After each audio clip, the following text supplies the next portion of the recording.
Sudah dimulai lah, Pak. Ya, silakan. Ya, terima kasih, Pak. Bismillahirrahmanirrahim. Assalamualaikum warahmatullahi wabarakatuh. Selamat siang kepada Bapak dosen, Pak Dr. Taufik Warman Mahfuz, sebagai dosen mata kuliah studi Al-Quran. Puji syukur kita panjatkan kepada Allah SWT, Tuhan Yang Maha Esa, pada hari ini, hari Jumat 4 Desember tahun 2020, kita dapat mengikuti perkuliahan ke-7 dalam semester ini. Dan pada hari ini kita akan mendengarkan presentasi oleh Saudara Sagap Baitullah dan Bapak Saprianor dengan judul Riba dalam Al-Quran. Nah, bagi teman-teman nanti dari ini ada pertanyaan-pertanyaan, silahkan menanyakannya di kolom chat yang tersedia. Nah, baiklah, kita buka presentasi dan perkuliahan kita pada hari ini dengan mengucapkan basmalah. Bismillahirrahmanirrahim. Kepada Pak Sagap dan Pak Saprenor, kami persilahkan untuk memulai presentasinya. Ya, Bismillahirrahmanirrahim. Assalamualaikum warahmatullahi wabarakatuh. Waalaikumsalam. Nah, di sini saya dengan Pak Saprianor akan memaparkan hasil makalah kami yang berjudul Riba dalam Perspektif Al-Quran. Nah, latar belakang dari riba itu sendiri, riba merupakan salah satu aktivitas pemindahan harta kekayaan yang tidak dilandasi atas kerelaan satu pihak, sehingga riba merupakan salah satu perbuatan yang tercela karena memakan harta dengan jalan batil. Dalam Islam, meskipun riba secara syar'ah telah diharamkan, namun secara praktik riba terus berlangsung dan tetap dijalankan serta dikemas dengan berbagai cara supaya dipandang bahwa itu tidak termasuk praktik ribawi. Definisi dari riba itu sendiri, kata riba berasal dari bahasa Arab secara etimologis, berarti tambahan, berkembang, membesar, dan meningkat. Kata riba tidak hanya berhenti kepada arti kelebihan. Pengharaman riba dan penghalalan jual beli tentunya tidak dilakukan tanpa adanya sesuatu yang membedakannya, dan sesuatu itulah yang menjadi penyebab keharamannya, sebagaimana dalam firman-Nya surah Al-Baqarah ayat 275. Sini saya akan langsung membacakan artinya aja. Artinya, orang-orang yang memakan atau mengambil praktik riba tidak dapat berdiri melainkan seperti berdirinya orang yang kemasukan syaitan lantaran tertekanan penyakit gila. Keadaan mereka yang demikian itu adalah disebabkan karena berkata atau berpendapat sesungguhnya jual beli itu sama dengan riba, padahal Allah telah menghalalkan jual beli dan mengharamkan riba. Orang-orang yang telah sampai kepadanya larangan dari Tuhannya, lalu terus berhenti atau dari mengambil riba, maka baginya apa yang telah diambilnya dahulu sebelum datang larangannya, dan urusannya terserah kepada Allah. Orang yang kembali atau mengambil riba, maka orang itu adalah penghuni neraka. Mereka kekal di dalamnya. Al-Quran surah Al-Baqarah ayat 275. Seterusnya akan dilanjutkan oleh Pak Saprianor.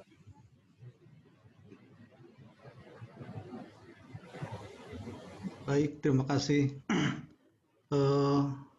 Saya akan melanjutkan untuk jenis-jenis riba. Mohon maaf suara saya agak parau karena kondisi kesehatan saya sedang terganggu. Yang pertama adalah riba qard. Riba qard adalah suatu manfaat atau tingkat kelebihan yang disyaratkan terhadap yang berhutang. Contoh, Ahmad meminjam uang sebesar 25.000 kepada Adi. Adi mengharuskan dan mensyaratkan agar Ahmad mengembalikan hutangnya kepada Adi sebesar 30.000. Maka tambahan 5.000 adalah riba qard.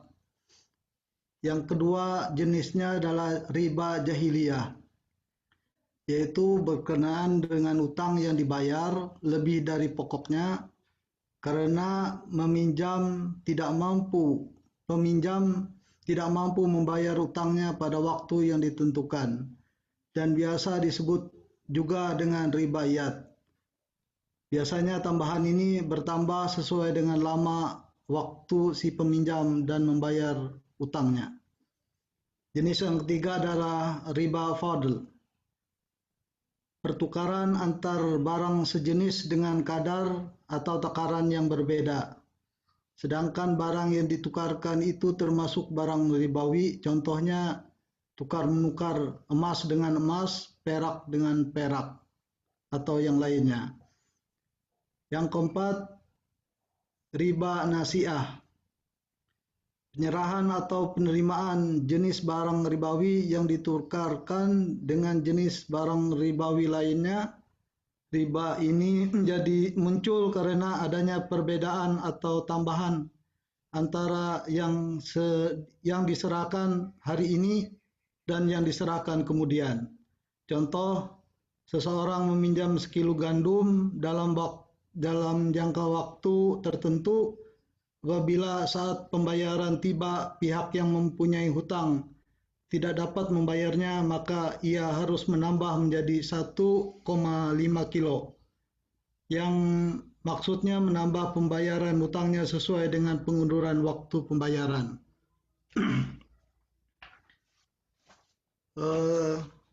Lanjut.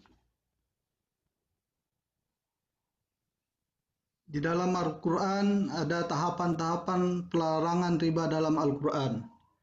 Yang pertama, Quran Surah Ar-Rum ayat 39. Dalam hal ini Allah menyatakan secara nasihat bahwa Allah tidak menyenangi orang yang melakukan riba. Sebatas Allah tidak menyenangi orang yang melakukan riba.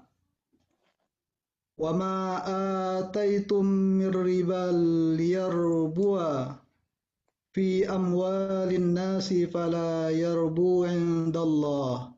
Wa ma ataitum min zakatin turiduna wajhallahi faulaika humul mud'ifun. Dan sesuatu riba atau tambahan yang kamu berikan agar dia bertambah pada harta manusia, maka riba itu tidak menambah pada sisi Allah. Dan apa yang kamu berikan berupa zakat yang kamu maksudkan untuk mencapai keridhaan Allah, maka yang berbuat demikian itulah orang-orang yang melipat gandakan pahalanya. Quran Surah Ar-Rum ayat 39. Yang kedua, riba digambarkan sebagai sesuatu yang buruk. Sebagaimana di dalam Al-Quran surah An-Nisa ayat 160 sampai 161 yang artinya, maka disebabkan kezaliman orang-orang Yahudi, kami haramkan atas memakan makanan yang baik-baik yang dahulunya dihalalkan bagi mereka.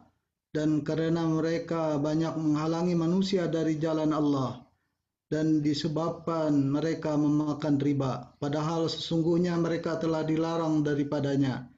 Dan karena mereka memakan harta benda orang dengan jalan yang batil, kami telah menyediakan untuk orang-orang yang kafir di antara mereka itu siksa yang pedih. Quran Surah An-Nisa ayat 160 sampai 161.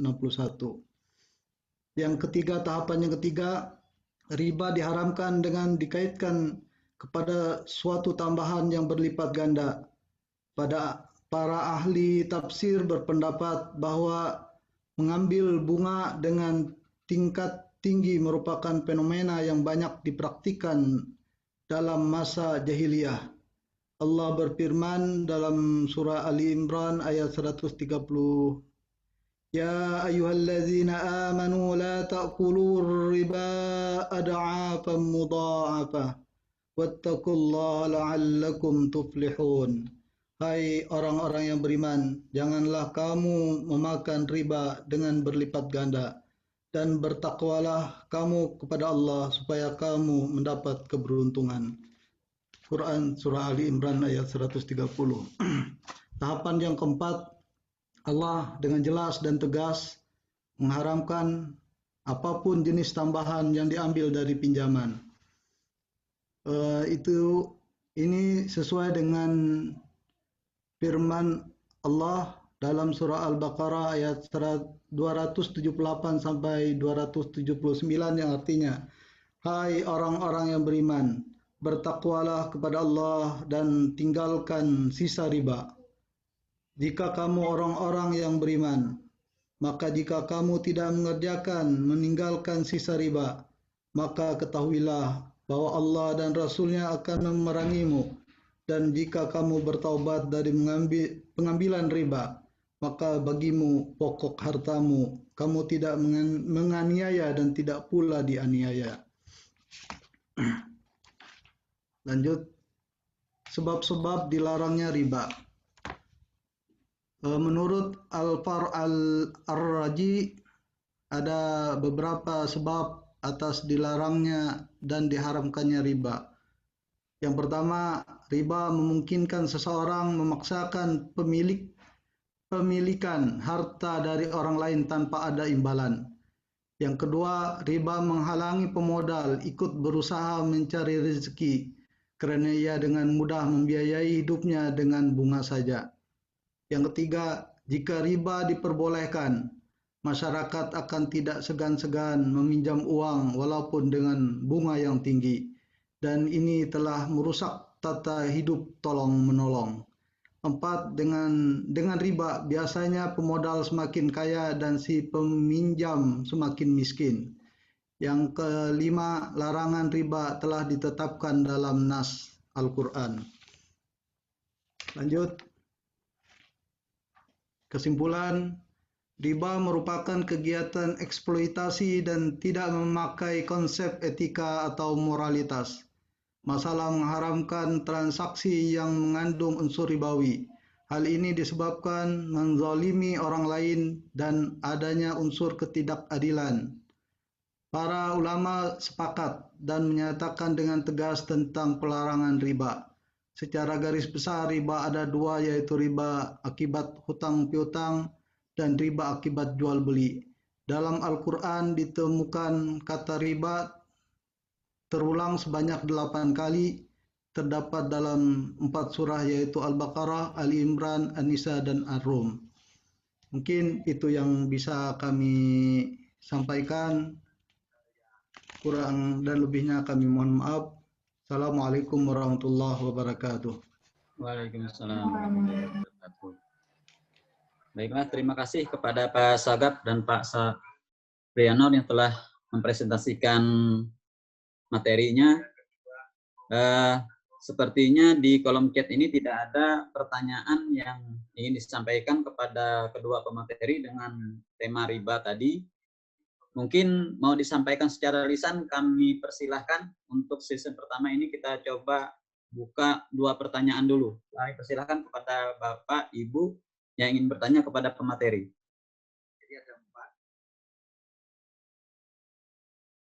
Kalau tidak ada yang bertanya, saya yang mau bertanya.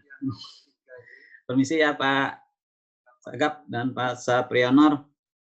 Yang ingin saya tanyakan Pak, untuk riba ini kan kemarin kita pernah bertanya juga dengan Mas Bilal gitu. Nah, kalau misalkan utang piutang, misalkan seperti membeli kendaraan sepeda motor lunas, tapi ngutangnya di bank. Nah, di bank ini kemudian ada akad atau kesepakatan antara yang berhutang dan yang memberi hutang. Nah, di situ karenanya ada akad atau kesediaan dari yang berhutang, apakah itu tetap dikatakan sebagai riba begitu? Nah, kalau misalkan di bank konvensional itu memang riba, apa bedanya dengan hutang piutang di bank syariah? Di bank syariah. Nah, di situ di mana letak karena kan di situ di bank syariah juga yang kita ketahui ada juga akad gitu. Adanya kesepakatan antara yang berhutang dan memberi hutang. Nah, mungkin ini saya belum tapi mengerti begitu. Kalau misalkan bisa dijelaskan, terima kasih banyak.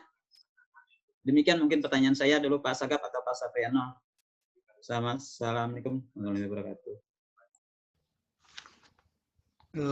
Mungkin saya akan mencoba menjawab masalah kredit lah Pak, seperti sampean katakan tadi, di bank syariah itu memang yang sepengetahuan saya bahwa di situ ada produk yang namanya murabahah untuk mereka yang ingin melakukan pinjaman konsumtif. Akadnya itu adalah sebenarnya di dalam itu adalah jual beli Pak, jual beli yang seperti sampean katakan juga itu bahwa pada dasarnya dulu waktu awal-awal kemunculan Bank Islam itu, karena saya pernah magang sebentar di BNI Syariah dulu, itu barangnya itu memang mereka bank yang menyediakan Pak. Mereka yang menyediakan, harganya ibarat 20 juta. Dari 20 juta itu mereka meminta keuntungan Pak. Terus terang, ibarat jadinya 21 juta. Berarti mereka margin keuntungannya 1 juta. Jadi mereka di dalam hal pengambilan keuntungan itu sebenarnya masih bisa tawar-menawar Pak. Tawar-menawar, kalau memang itu masuk di dalam hitungan mereka perbankan, mereka akan lanjutkan begitu. Itu kalau sepengetahuan saya masalah kredit barang di perbankan syariah. Untuk apakah sama antara produk yang ada di perbankan konvensional? Perbedaannya itu di dalam akadnya Pak. Kalau saya lihat itu akadnya, kalau di bank syariah itu lebih terbuka dan dia tidak tidak berpatokan kepada tingkat suku bunga Pak. Tingkat suku bunga yang terjadi. Jadi menurut saya itu yang bisa saya jawab sementara ini. Mungkin dari Mas Sagap bisa menambahkan. Mungkin cukup aja Pak. Ya, terima kasih Pak Sapriano atas penjelasannya. Jadi kalau di bank syariah itu mereka adanya kesepakatan yang bisa tawar-menawar gitu Pak ya. Kalau ya, harusnya begitu Pak, harusnya begitu. Iya. Sama seperti kita ada pembiayaan mudharabah namanya di itu. Antara yang peminjam sama kreditur debitur itu mereka bisa sebenarnya di situ mau untuk yang peminjam itu berapa, nanti untuk margin keuntungannya mereka bagi itu bisa Pak. Itu sesuai dengan kesepakatan. Terima kasih Pak. Ya. Ini sepertinya ada pertanyaan yang sudah masuk pemateri. Pertama dari Ibu Nova, pertanyaannya, Assalamualaikum, izin bertanya, apa saja barang atau benda yang terkategori ke dalam barang atau benda riba? Kami persilahkan kepada Pak Sapriano atau Pak Sagap yang menjawab pertanyaan. Di sini saya akan mencoba pertanyaan dari Mbak Nova. Di sini maksudnya barang atau benda yang dikategorikan dalam barang atau benda riba kayak gitu. Nah,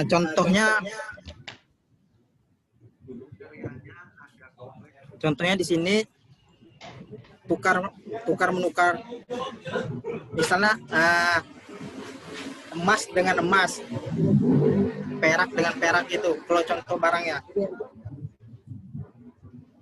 tukar menukar dengan sama, misal emas ditukar sama dengan emas, perak ditukar sama dengan perak. Itu contoh benda barang atau riba ya. Mungkin itu aja. Bagaimana Mbak Nova, Ibu Nova? Selain tadi kan emas ya, emas, terus kalau Perak. perak, Ya. apalagi maksudnya kan supaya memudahkan gitu, karena gini, karena kan tadi pemahaman dari riba itu kan lebihan gitu. Misalkan kita belanja, tapi misalkan ya kayak biasanya kita belanja sayur gitu. Terus kemudian pas kita belanja tuh dilebihkan, itu apakah maksudnya tuh kelebihan seperti itu juga termasuk riba gitu kan? Maksudnya untuk berhati-hati gitu. Makanya kan saya minta diberitahu barang-barang yang kalau misalkan dilebihkan itu yang termasuk barang-barang riba itu apa aja gitu. Mungkin saya Silakan, menambahkan. Pak. Ya. Ini hadis riwayat Muslim yang menyatakan bahwa emas dengan emas, perak dengan perak, bur dengan bur, salah satu jenis gandum itu. Syair dengan syair itu adalah salah satu jenis gandum juga. Kurma dengan kurma, garam dengan garam, yang semisal sejenisnya, yang setara takarannya di tangan dari tangan ke tangan secara tunai. Apabila berbeda jenisnya, jualah terserah kalian apabila dilakukan secara langsung. Jadi maksudnya di dalam ini jual beli ibarat gandum dengan gandum itu harus takarannya harus sama. Kalau 1 kilo ya yang membeli pun seperti barter lah. Itu sama lah antara gandum dengan gandum sekilo dengan jenis gandum juga sekilo gitu. Kalau ada salah satu lebih dari 1 kilo itu adalah tambahan atau riba. Mungkin begitu. Ya Pak, terima kasih atas jawabannya. Ya, terima kasih Pak Saprianor, Bu Nova, dan Pak Sagap. Kemudian ini pertanyaan kedua dari Pak Jaka Wahyu. Assalamualaikum, izin bertanya, bagaimana cara memberikan pemahaman kepada diri pribadi, kelompok masyarakat, atau pemerintah agar hukum riba ini benar-benar bisa dijalankan sesuai dengan ketentuan tuntunan Al-Quran. Kami persilakan Pak Sagap dan Pak Saprianor.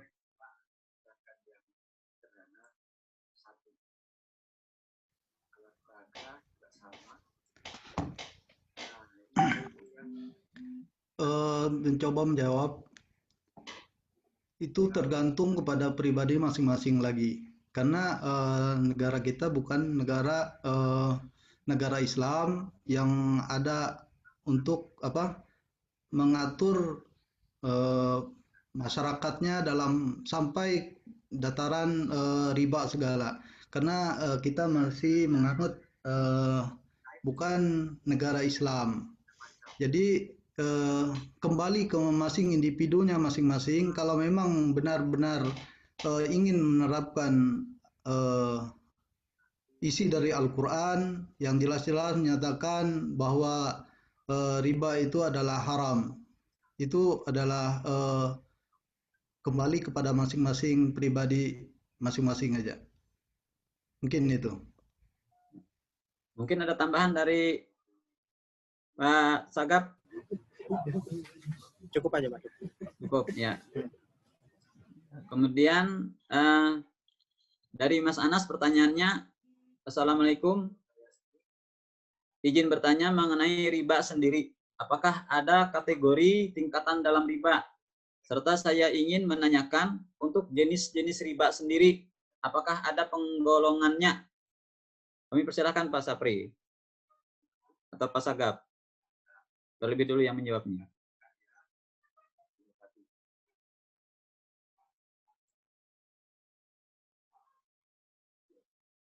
Oke, Bapak Ibu, itu tadi penjelasan sekilas tentang 4 PKB. Nanti di akhir acara ini akan saya share bukunya Bapak Ibu bisa Menurut Az-Zuhaili, riba memiliki dua macam, yaitu riba nasi'ah dan riba fadl. Riba nasi'ah ialah suatu tambahan pada salah satu di antara dua iwat yang dipertukarkan karena penundaan jatuh tempo, pelunasan atau penangguhan serta serah terima barang meski tanpa adanya tambahan. Riba ini terjadi pada transaksi utang piutang dan jual beli. Sementara itu riba fadl adalah dijualnya harta tertentu, emas, perak, gandum, syair, garam, dan buah tamar dengan adanya tambahan pada satu iwat dalam sebuah hadis yang saya sebutkan tadi. Mungkin pada dasarnya ada dua jenis riba itu yang terbagi menjadi secara keseluruhan menjadi 4. Riba dalam jual beli dan riba dalam hutang piutang.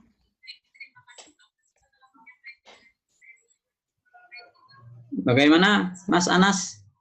Pak Anas untuk jawabannya? Pak Anas? Oh, mungkin Pak Anas. Ya, kami kira cukup untuk jawabannya. Mudah-mudahan bisa jelas ya untuk yang penanya. Kemudian pertanyaan terakhir dari Pak Triyono. Izin bertanya terkait dengan riba. Mohon pendapat dari pemateri. Apakah ketika kita berjualan terus mendapat untung dari selisih lebih dari yang kita jual, apakah itu masuk ke dalam riba atau tidak? Terima kasih. Silakan Pak Sapri atau Pak Sagap yang menjawab terlebih dahulu. Di sini saya akan mencoba menjawab pertanyaan dari Pak Triyono. Di sini untuk penambahan atau untung dalam, kita ambil contoh aja. Kalau di zaman modern sekarang ini kan, misalnya kita kita membeli minuman, bisa harganya 1.000, terus kita jual lagi 1.500. Mungkin itu keuntungan bagi diri kita sendiri. Tapi kalau zaman dulu waktu segala macam, itu mungkin zaman Rasulullah SAW itu Rasulullah itu berdagang, mereka nggak pernah ngambil untung, atau misal harganya 1.000 nanti jual 1.000. Mungkin itu tidak termasuk praktek riba. Mungkin itu lebih ke diri kita sendiri, keuntungan lah untuk kita. Nah, mungkin itu aja. Silakan untuk ditambahkan Pak Sepiano kalau ada.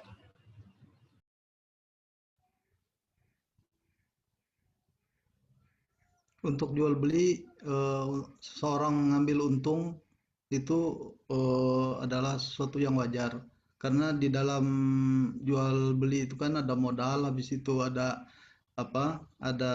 biaya-biaya yang harus dikeluarkan, seperti di toko itu ada biaya untuk menggaji karyawan dan hal-hal lain seperti pembayaran lampu dan sebagainya. Jadi sah-sah saja kalau seseorang mengambil keuntungan, tapi sewajarnya, tidak dalam hal mengambil keuntungan tersebut tidak terlalu memberatkan si pembeli akhirnya, begitu. Terima kasih Pak Supriyono. Gimana Pak Triyono jawabannya? Ya, sudah Pak, cukup Pak. Terima kasih atas jawabannya. Terima kasih. Nah, ini kita mau minta pendapat atau tambahan penjelasan dulu dengan Pak dosen ya, Pak. Berkenaan dengan materi atau beberapa jawaban yang tadi telah disampaikan oleh pemateri. Kami persilahkan dulu, Pak.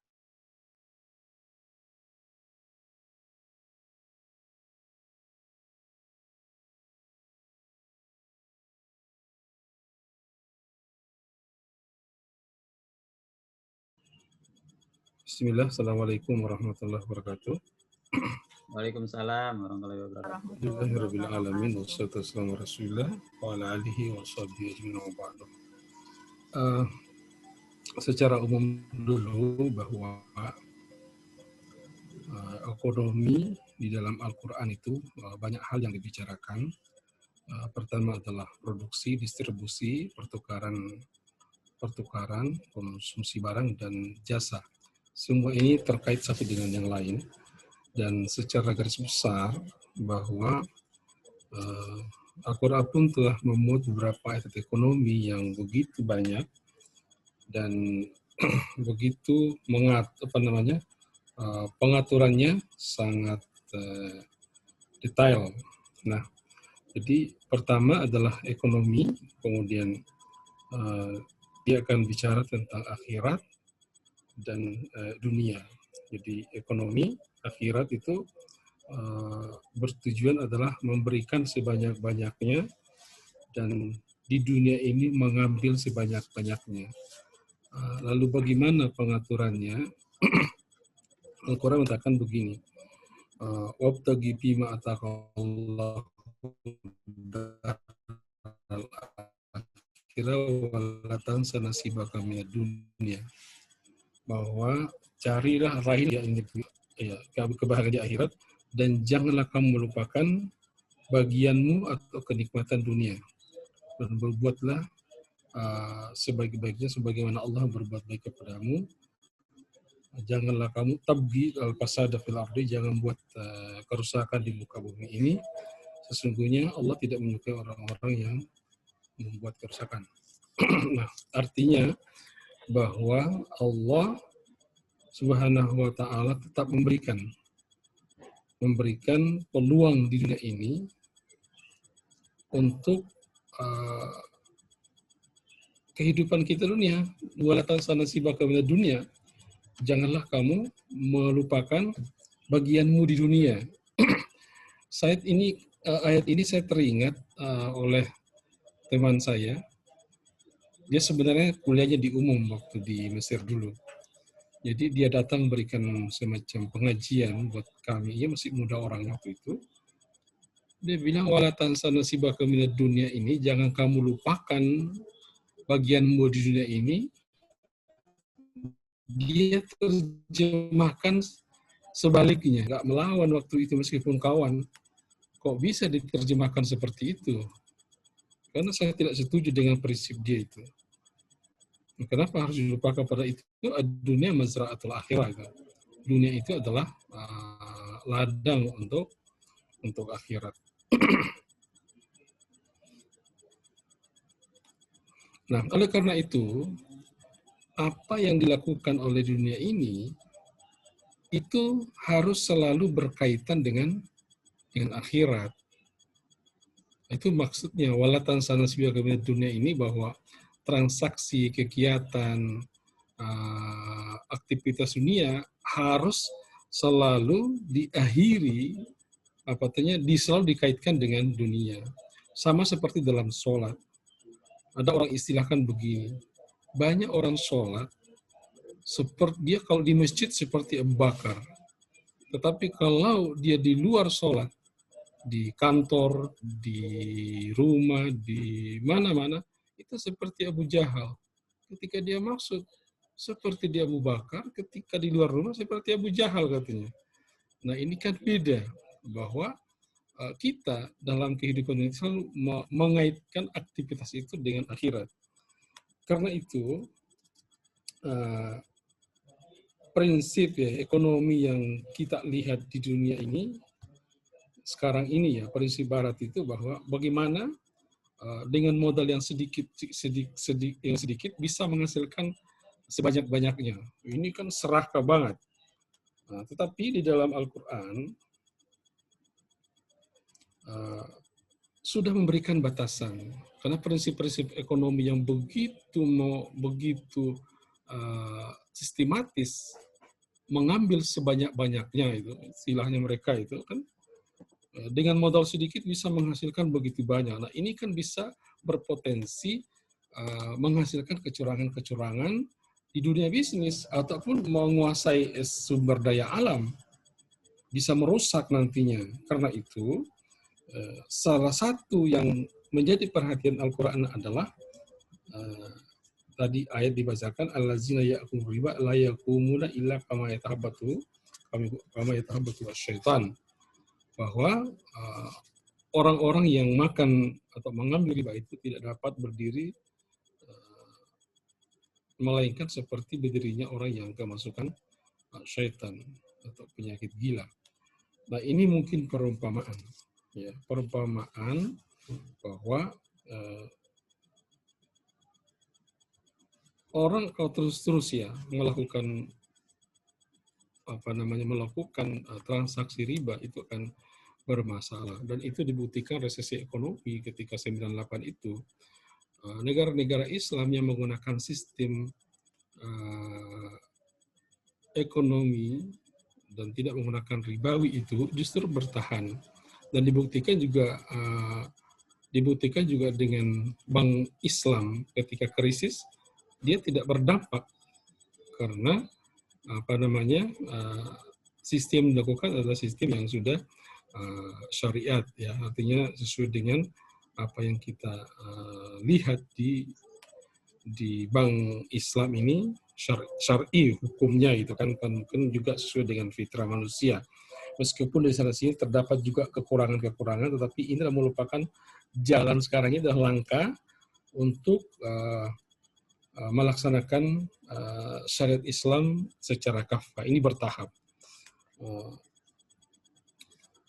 Kemudian yang kedua apa? Tadi saya katakan bahwa orientasi di dunia ini adalah akhirat. Karena itu di dalam Al-Quran itu ada ayat mengatakan bahwa apabila kamu bertransaksi, ya ayyuhallazina amanu idza tadayantum bidainin faktubuhu ila ajalin musamma. Apabila kamu melakukan transaksi bermuamalah secara tunai untuk waktu yang tertentu, maka hendaklah kamu menuliskannya. Bagaimana penjelasan menuliskannya ini?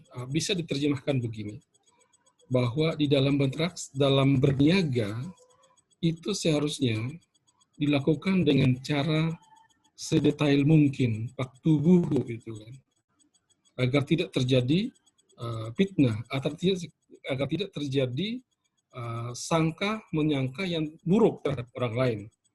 Nah, atau lawan bisnis kita misalnya, kita sudah transaksi, sudah tercatat dengan rapi, sesuai dengan persyaratan, bahkan ada menggunakan apa istilahnya itu notaris dan lain sebagainya, itu istilah faktubuhu di situ. Maka Quraisy itu mengatakan begini, seandainya para ekonom mencari, membahas lebih dalam bagaimana sesungguhnya ayat Quran surah Al-Baqarah ini 282 ini di itu sangat nyaman. Melaksanakan ekonomi atau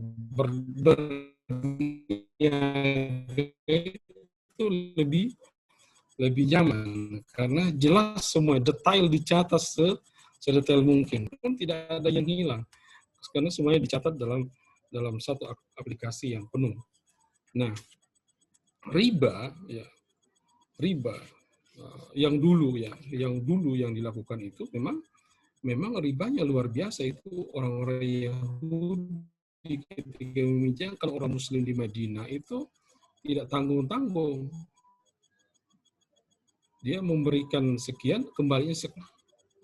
Saya juga mendengarkan ketika Israel dulu tahun 67 itu, dia sempat menguasai masuk di Mesir dalam ekonomi itu, memberikan utang-utang segala macam, itu juga sama. Memberikan utang dan kembali sekian. Itu lebih dari yang diberikan, dan ini masuk dalam kategori riba. Dan tadi sudah dijelaskan ada beberapa macam riba itu. Nah, lalu bagaimana dengan supaya riba itu tidak kita makan itu barangkali.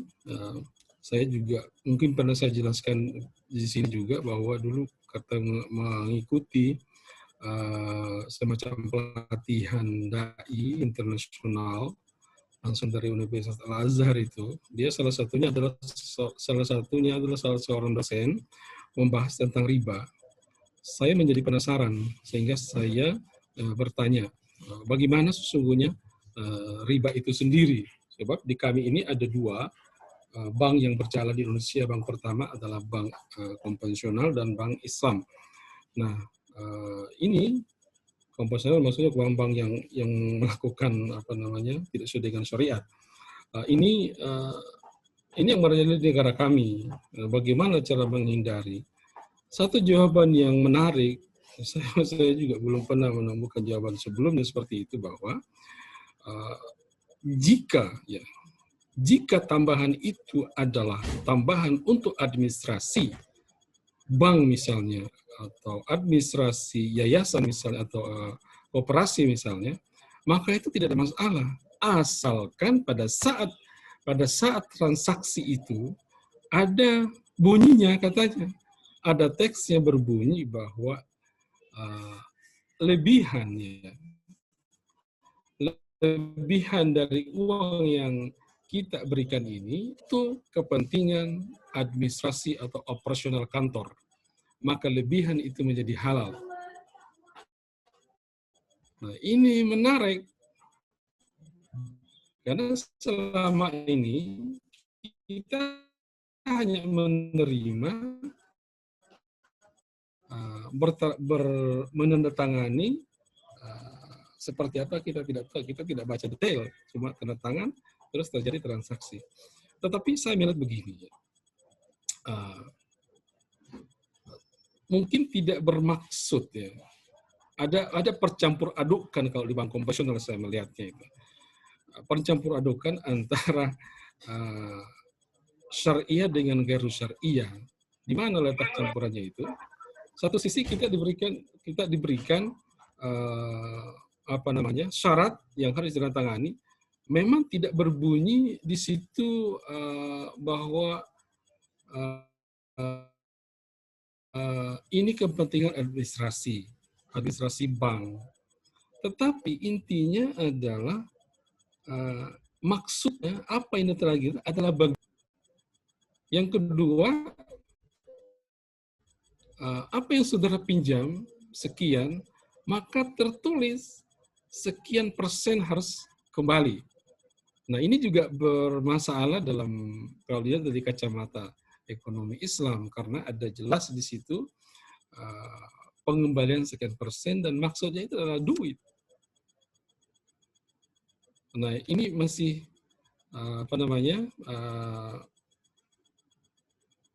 perlu mungkin perbaikan, tetapi ini memang harus pelan-pelan. Nah, jadi kata beliau tadi bahwa dia tegaskan bahwa itu selama dalam kategori administrasi bank tidak ada masalah penambahan itu. Jadi andaikan tertulis bahwa 2% itu adalah tambahan untuk administrasi bank, termasuk gaji pegawai dan seterusnya, mungkin itu lebih aman. Tapi ini lagi-lagi pendapat beliau ya. Nah, itu juga perlu dipikirkan sejauh mana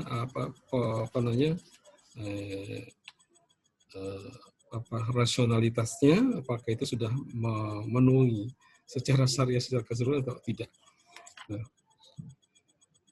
jadi memang yang diinginkan di dalam ayat-ayat terkait dengan riba adalah bagaimana tindak kezaliman itu ditiadakan.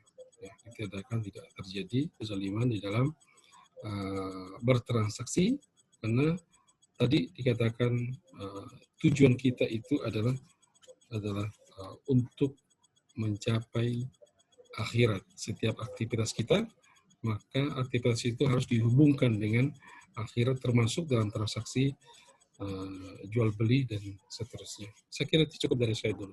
Terima kasih. Terima kasih, Pak dosen. Ini ada lagi satu pertanyaan untuk pemateri dari Ibu Nurina. Yang pertanyaannya, izin bertanya, kalau profesi makelar, apa termasuk riba? Atau ada tata cara menjalankan makelar yang tidak mengandung riba? Demikian pertanyaannya untuk pemateri. Silakan Pak Saprianor atau Pak Sagapi yang menjawab terlebih dahulu. Di sini saya akan mencoba menjawab pertanyaan dari Ibu Nurina. Di sini profesi makelar ya. Misalnya kita ambil contoh gini. Misalnya saya ada tanah. Terus saya ini menyuruh Mas Paujan untuk menjualkan tanah tersebut dengan harga 500. Tapi Mas Paujan ini nanti dia menjualkan harganya 600. Nah, di situ kan ada kesepakatan antara saya dan Mas Paujan bahwa nanti dia menjualkan 600. Nah, jadi 100-nya itu ada keuntungan buat Mas Paujan. Itu sah-sah saja. Asalkan ada kesepakatan antara saya dengan Mas Paujan. Mungkin itu saja dulu. Silahkan Pak Sapriano kalau ada yang menambahkan. Cukup aja paling.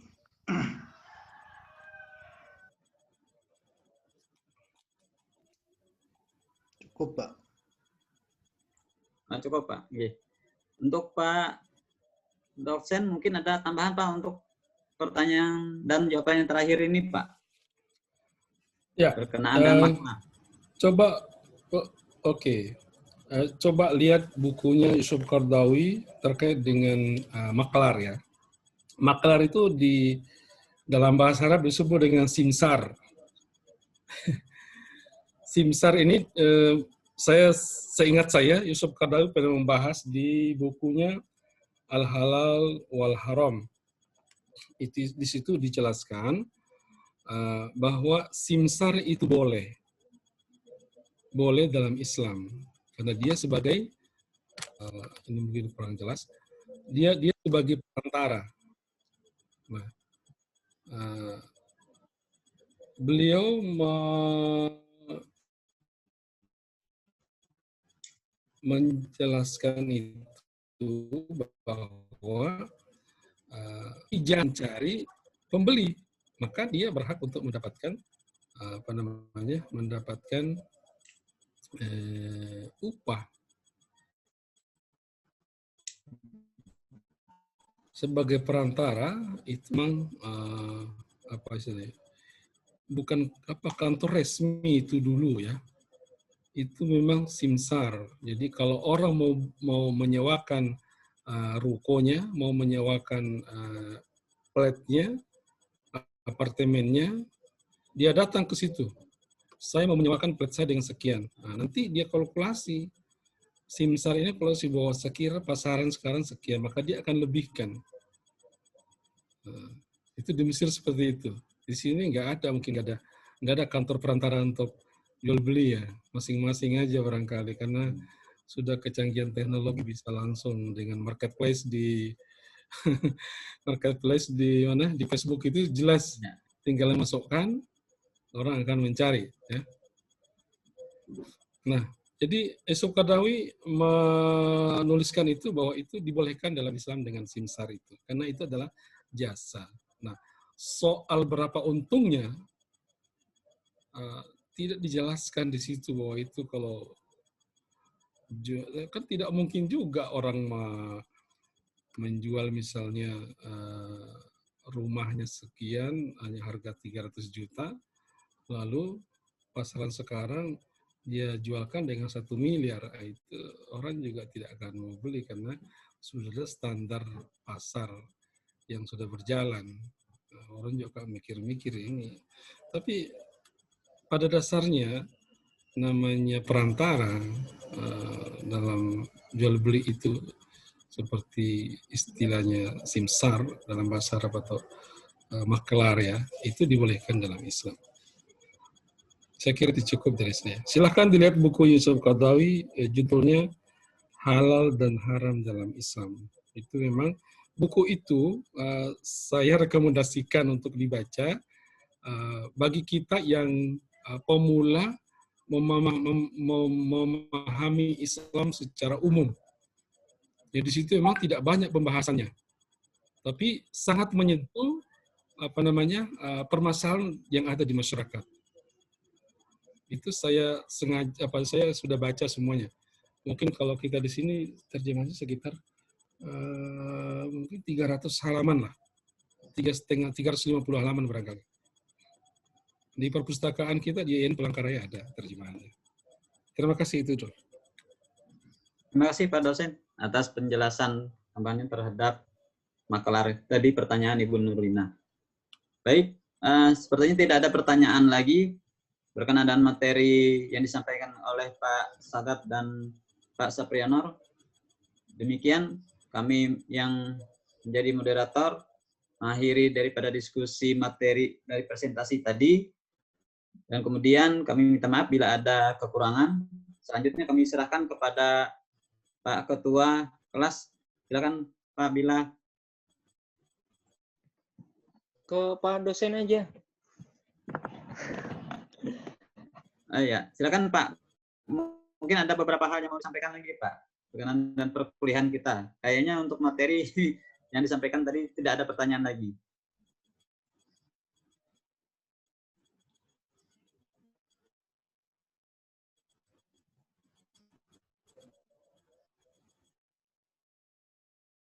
Habis.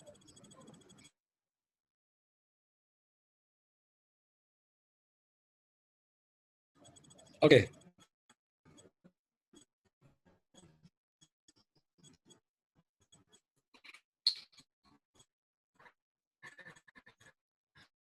Bismillah. Baik, setelah kita benarnya tidak cukup dengan yang ada di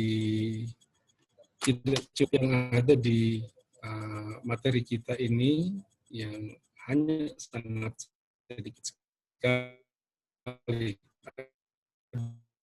Ada banyak hal yang perlu kita kaji. Itu hanya sebagian kecil dan pengembangannya tergantung Bapak Ibu sekalian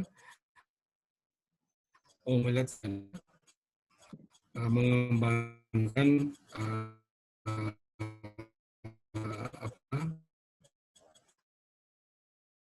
pemujizatan Al-Quran itu sendiri, kemudian kajian metodologinya. Sebab kalau kita melihat kajian-kajian metodologi itu tidak. Oke, nanti ada zoom-nya sepertinya putus tadi.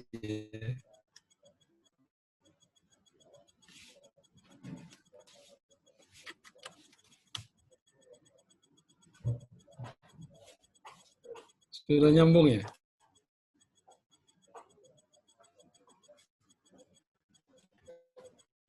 Ya nyambung, Pak. Tapi agak putus-putus tadi. Dengar suara saya.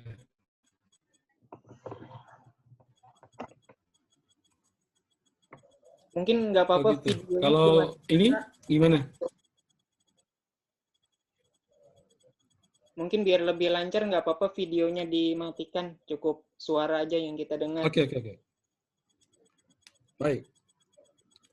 Saya tidak gunakan headset, memang kayaknya headset ini agak apa namanya kurang jelas suaranya kalau pakai headset. Baik. Jadi itu ya tidak belum apa ya, ya sangat sedikit sekali apa yang kita dapatkan dari situ. Tapi paling itu sangat luas sekali. Kalau ini kita fokuskan kepada sebagian kecil daripada ayat-ayat Al-Quran, ayat-ayat ekonomi misalnya, maka di pihak lain terkait dengan studi Al-Quran ini sangat banyak. Semua materi yang ada kita pelajari di pasca jika dikaji misalnya, itu juga banyak ayat-ayat tentang manajemen.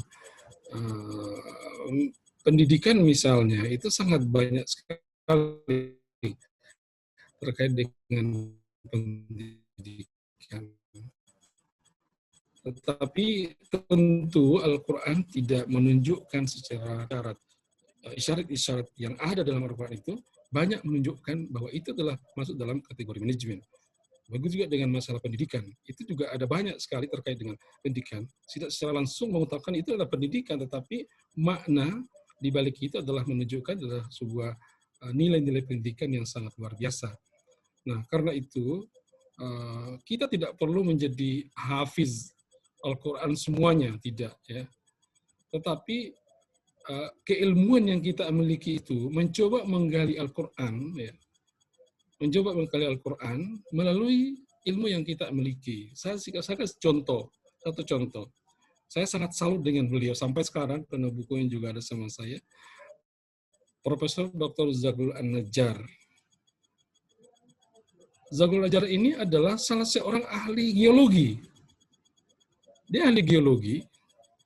Dia sekolahnya bukan sekolah agama, maksudnya di Aliyah, pesantren dan seterusnya, tidak.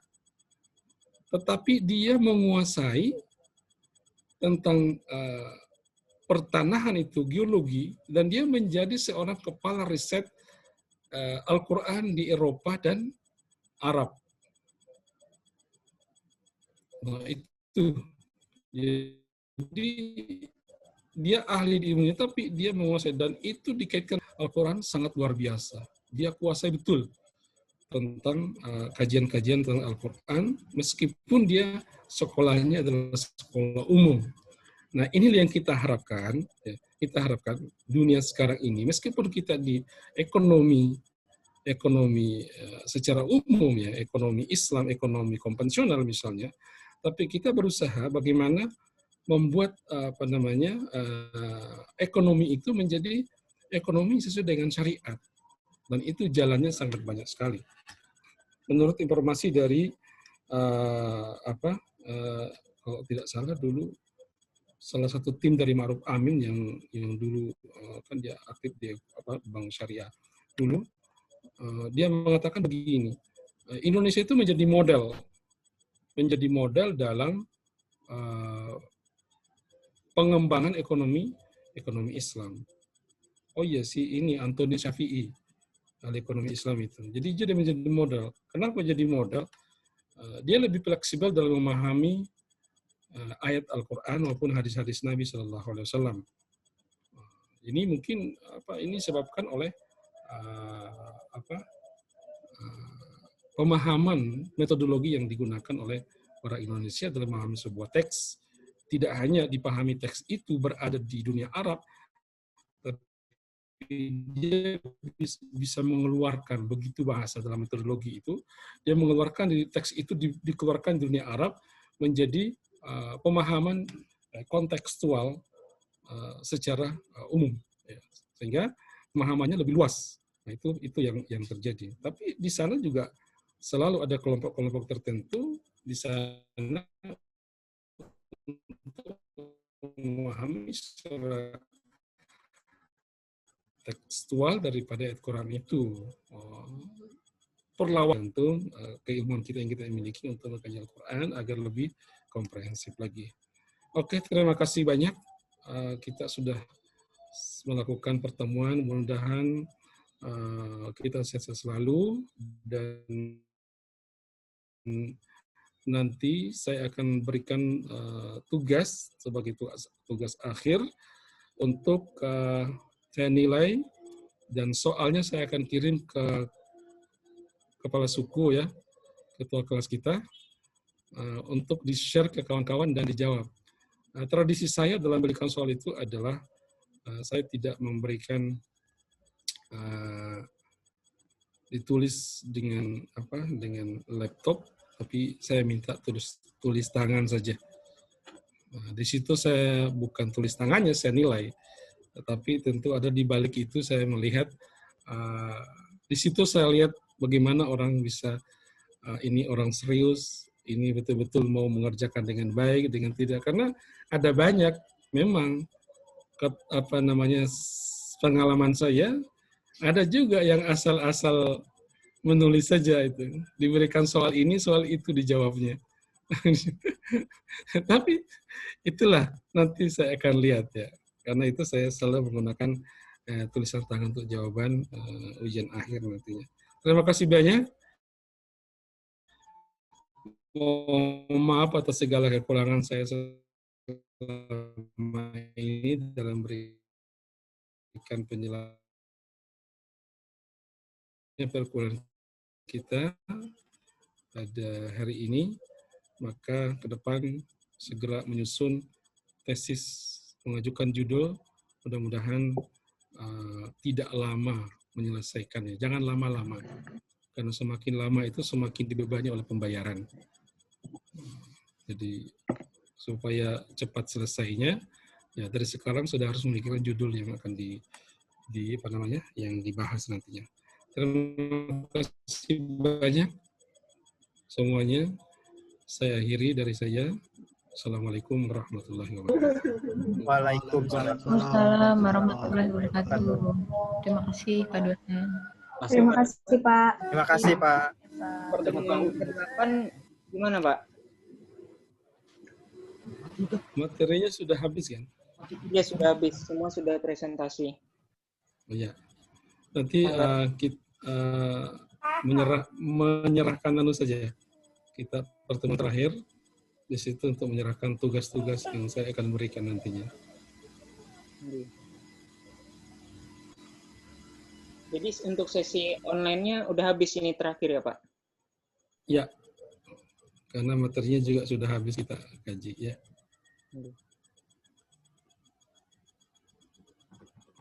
Terima kasih semuanya. Terima kasih Pak. Sama-sama Pak. Terima kasih Pak. Ya, sip. Waalaikumsalam warahmatullahi wabarakatuh. Izinkan saya keluar dari grup dan salam untuk keluarga semuanya. Oke Pak, makasih. Pak, terima kasih Pak. Salam juga buat